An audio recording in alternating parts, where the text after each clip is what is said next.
Treasure hunting weekend. Mga katiyats, kami ngayon ay papunta sa medyo malayo na lugar. Meron tayong bisitahin na isang katiyats at gaya ng dati, breakfast time dito sa hilltop sa Kitsaraw, somewhere in Agusan. At ito yung pinaka-paborito ko yung entrance, merong Golden Buddha, pa-good vibes. At kami ng Invisible, The Pendulum, kaming tatlo ngayon magkasama. At maagang-maaga talaga ang biyahe. 6 AM eksakto. Kaya kailangan natin ng mainit na sabaw sa tiyan para may lakas papunta doon sa...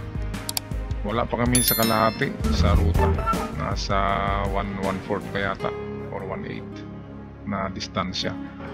Napakasarap nitong hilltop na restaurant. Meron kasing kambing, itong kanding. Kaya nakarami ay kambing. Kaya masarap siya. Good for the health ang kambing. With matching kalamansi and itong sili ay napakasarap na sausawan. Kain tayo mga katiyats at shout out nga pala sa inyong lahat dyan na nanonood ngayon.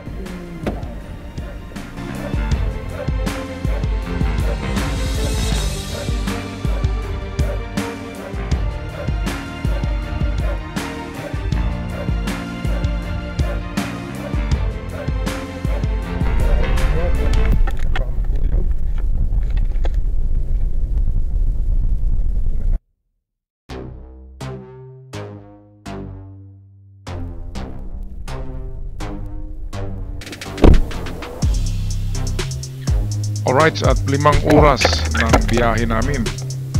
Napakalayo talaga. Sa wakas ay narito na kami sa ating katiyats. Isang kakilala na nagpa-detect sa atin. At puntahan natin ang kanyang farm.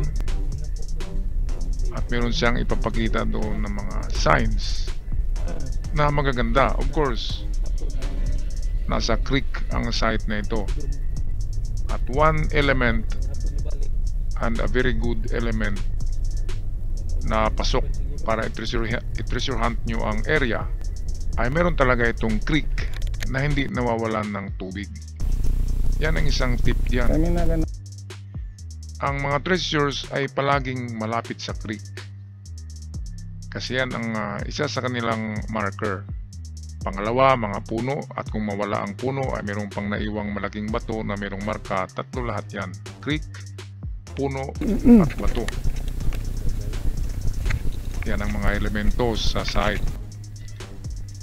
Maliban sa mapa at live pointer, yung dalawa na yun ang magbigay ng malaking porsyento na kayo'y makakuha ng treasures. Kapag meron kayo nung yung 5 elemento na yun. Ang history kasi ay pwedeng chismis lang yan na merong mga Hapon na nag-ano dyan, pero yun pala ay naligo lang at walang ibinaon. Kaya yung kwento na merong Hapon na nagkakampo ay hindi yan basihan na merong treasures, but of course merong presence of Japanese. Ang pinaka-importante sa history ay ang live pointer na hindi liar. Kasi merong live pointer na gumagawa-gawa lang ng kwento. Okay, so ito na kami. Ito kagad, oh. Man-made yan. Square hole. Nasa gilid ng creek. At sa unahan ito may counter sign na hole pa rin. Ang ganitong mga... Ayan, square pala. Na mayroong dot. Kaya dyan. Yan, sa pagitan ng mga bato na yan, tatlong magkasunod na itong magkatapat na mga bato, lalo na kapag naka-triangle yan. Diyan lang sa kanila malapit. Isa sa mga bato o nasa kalagitnaan ng tatlong bato. Yan lang, kahit wala kayong detector, makukuha nyo yan. Of course, sa tulong ng ating Panginoon. Ito yung site na malapit lang sa i-detect natin. Ayan, mata. Merong mata na may butas pa yan. Lapitan nga natin, ayan, parang mata ng ng agila.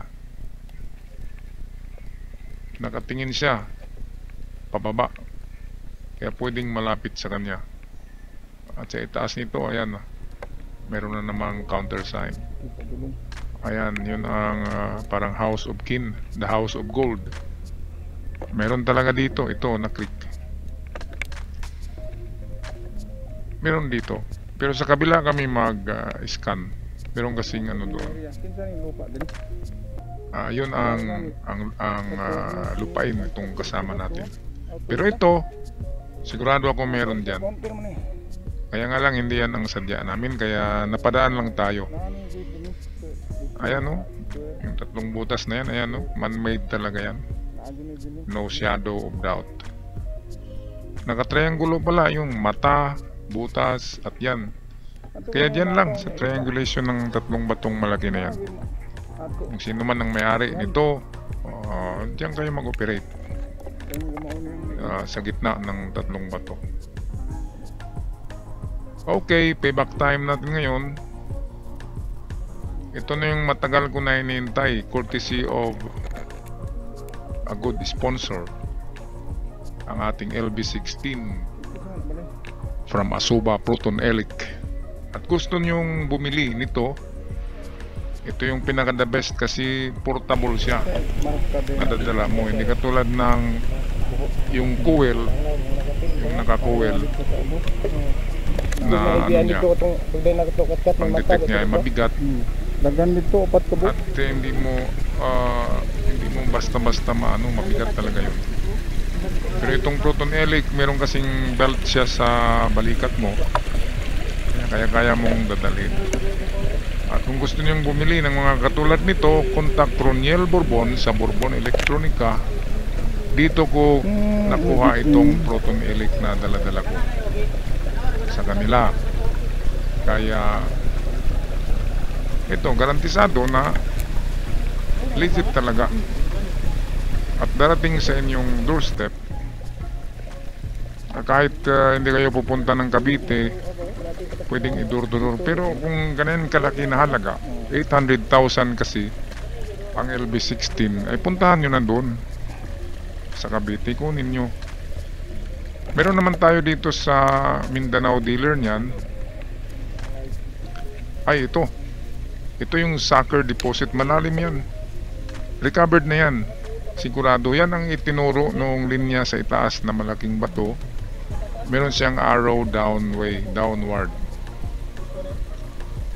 Yan ang tinuro. Ito nakapatch lang ito noon kasi ayan no, merong bakas, marka ng sinisil ang gilid niya ng butas na yan. Ang butas na yan ay parang gawa ng napakalaking barena. Bilog na bilog talaga yan at makinis. At hindi yan gawa ng tubig kasi sobrang lalim, hanggang siko ang lalim niya. So pwedeng kakasya dyan ang mga alahas. So sucker deposit nga siya. Yun ang linya sa itaas. So ayan o, nakaturo yan sa butas dyan, sucker deposit. Chinisil yung ibabaw niya ng butas, kaya merong takip yan noon sigurado. Alam naman natin, pang-apat na tayo na henerasyon ng mga nag-treasure hunt.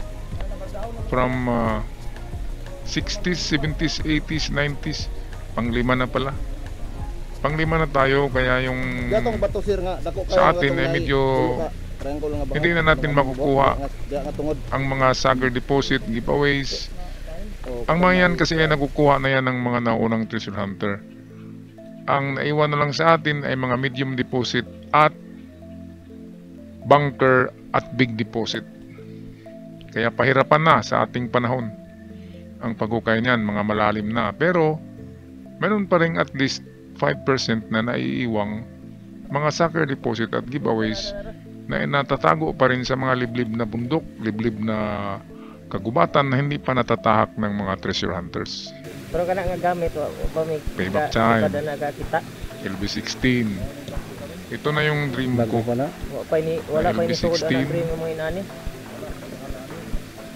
Mga katiats. At kung malapit lang kayo sa lugar namin, contact nyo lang si Pendulum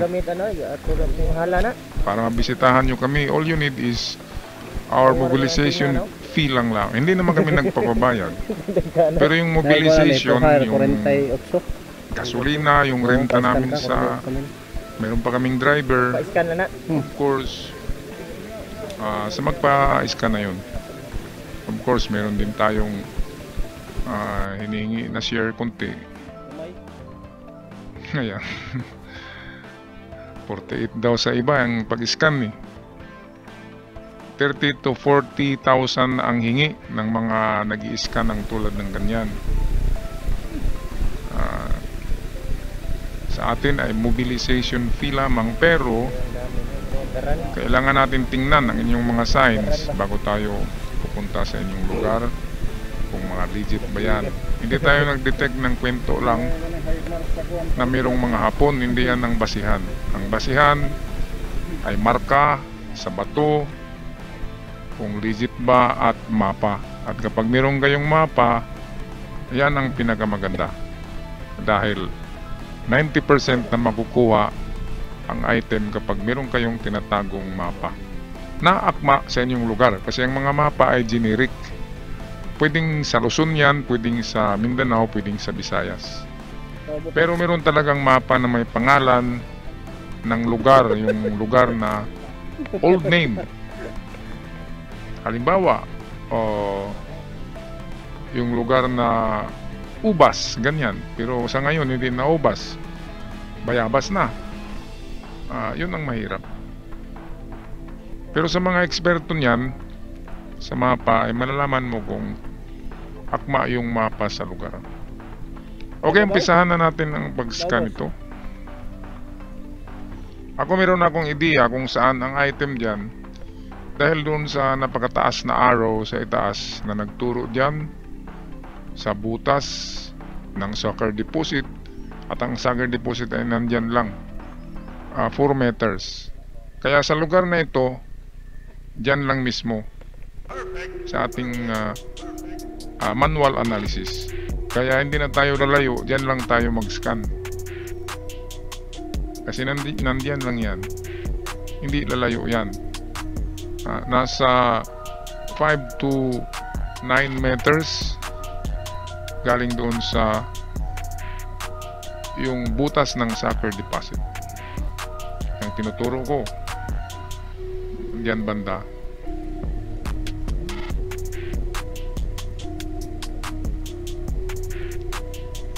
Ang maganda sa Proton Elic, parang satellite na siya. Pag i-on mo at yung Bluetooth niya ay nakakonek na sa laptop, 50 meters na circumference, makikita niya kaagad kung nasaan yung item. At babasahin niya ang item according to value. Kung mababa, 500, 700 value, ay hindi pa yan ginto. Pero kapag mataas na, 15,000 to 30,000 na reading ng value, ay pwedeng yan ang treasures. Kaya ito, ayan, yan na yung pinaka-item dyan sa creek na yan. Wala nang ibang pula, yan lang. Pero mababa ang kanyang value, pero pwede ring merong anti-detector na ibinuhos, halimbawa mga uling, espalto, kaya humina ang reading ng value. Yan ang mahirap sa Yamashita Treasures, kasi merong mga ibinuhos nila na hihina ang detection. Pero walang mawala kung hukayin yan, kasi yan ang na-detect, at yan ang tinuturo ng malaking arrow sa itaas ng bato. Okay mga katiyats, at hindi na tayo mahihirapan ng hukay. Isang lugar lang ang hukayin dyan sa lugar na yan. At bago tayo magtapos mga katiyats, shout out sa lahat ng ating treasure hunting crew na kasama ngayon sa araw na ito. Ako'y magpaalam na. God bless you all. Ingat kayong lahat.